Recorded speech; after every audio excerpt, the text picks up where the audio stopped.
আজকের ফটোশপ ক্লাসে আমরা দেখব কিভাবে আমরা এরকম একটি ক্রিস্টাল ব্যাকগ্রাউন্ড ডিজাইন তৈরি করতে পারি। তো এরকম একটি ক্রিস্টাল ব্যাকগ্রাউন্ড ডিজাইন করার জন্য আমি এটাকে প্রথমে রিমুভ করে দিচ্ছি।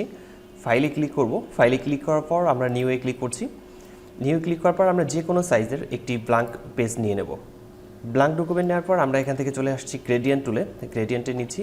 গ্রেডিয়েন্ট থেকে আমরা এখান থেকে যে কোনো একটি কালার সিলেক্ট করব। গ্রেডিয়েন্টে ক্লিক করার পর আমরা এখান থেকে যে কোনো একটি কালার সিলেক্ট করব, যেমন আমি এই কালারটি সিলেক্ট করছি, তিনটি কালারের মধ্যে আছে এটি। এরপর আমরা গ্রেডিয়েন্ট টাইপ এখানে দেখতে পাচ্ছি যে সলিড দেওয়া আছে, আমরা এখান থেকে নয়েজ সিলেক্ট করব এবং আমরা এখান থেকে 50%-এর পরিবর্তে 100% করে নেব। এরপর ওকে লেখাতে ক্লিক করব। আরও একটি বিষয় মনে রাখতে হবে, এখানে যদি লিনিয়ার গ্রেডিয়েন্ট সিলেকশন থাকতে হবে। প্রথমের দিকে আমরা লিনিয়ার গ্রেডিয়েন্ট সিলেক্ট রাখবো। এরপর আমরা শিফট প্রেস করে আমরা কিবোর্ড থেকে শিফট প্রেস করে ঠিক বাম দিক থেকে ডান দিকে মুভ করব, এরপর ছেড়ে দেব। ঠিক এরকম একটি ব্যাকগ্রাউন্ড আসবে। এরপর আমরা রেক্ট্যাঙ্গেল টুল সিলেক্ট করছি। আমরা এখান থেকে রেক্ট্যাঙ্গেল নেব। নেওয়ার পর যে কোনো এক জায়গায় আমরা সিলেক্ট করে নেব, শিফট প্রেস করে সিলেক্ট করব। সিলেক্ট করে নেওয়ার পর এই জায়গাটাকে কপি করে নিতে হবে। কন্ট্রোল সি প্রেস করে কপি করে নিচ্ছি। ফাইলে ক্লিক করব, নিউয়ে ক্লিক করছি। নিউয়ে ক্লিক করার পর ওকে লেখাতে ক্লিক করব। ওকে লেখায় ক্লিক করার পর যে ব্ল্যাঙ্ক পেজটি আসছে, কন্ট্রোল ভি প্রেস করে আমরা এটাকে পেস্ট করে নেব। এখানকার যে লেয়ারটি আছে এই লেয়ারটিকে কন্ট্রোল জে প্রেস করে এটি কপি করে নিতে হবে।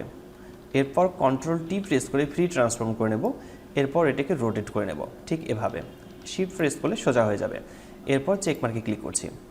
এই লেয়ারটিতে সিলেক্ট থাকা অবস্থাতে আমরা এখান থেকে নর্মালে ক্লিক করছি। নর্মাল থেকে আমরা এখান থেকে মাল্টিপ্লাই করে নেব।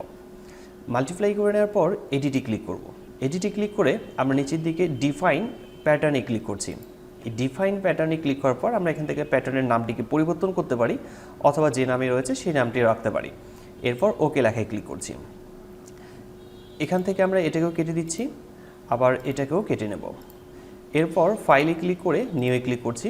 নিউয়ে ক্লিক করার পর নতুন একটি ডকুমেন্ট ওপেন করে নিচ্ছি।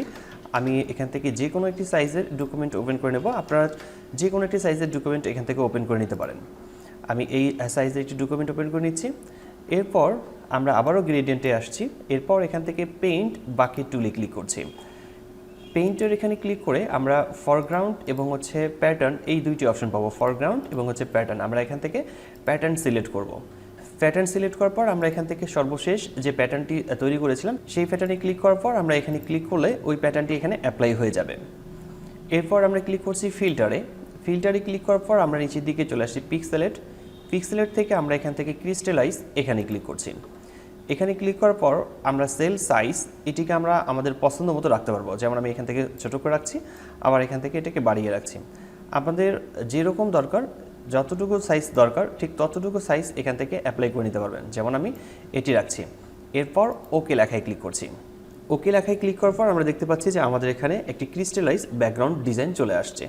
ঠিক এভাবে আমরা খুব সহজে কম সময়ে আমরা ক্রিস্টালাইজ ব্যাকগ্রাউন্ড ডিজাইন তৈরি করতে পারি। আশা করি বিষয়টি বুঝতে পেরেছেন। কোথাও সমস্যা হলে কমেন্ট বক্সে কমেন্ট করে জানাতে পারেন, আমি প্রতিটি কমেন্টে রিপ্লাই করি। আজকের টিউটোরিয়ালটি এখানে শেষ করছি। দেখা হচ্ছে ফটোশপের নতুন কোনো টিউটোরিয়ালে। ততক্ষণ পর্যন্ত ভালো থাকবেন, সুস্থ থাকবেন। ধন্যবাদ সবাইকে। আল্লাহ হাফেজ।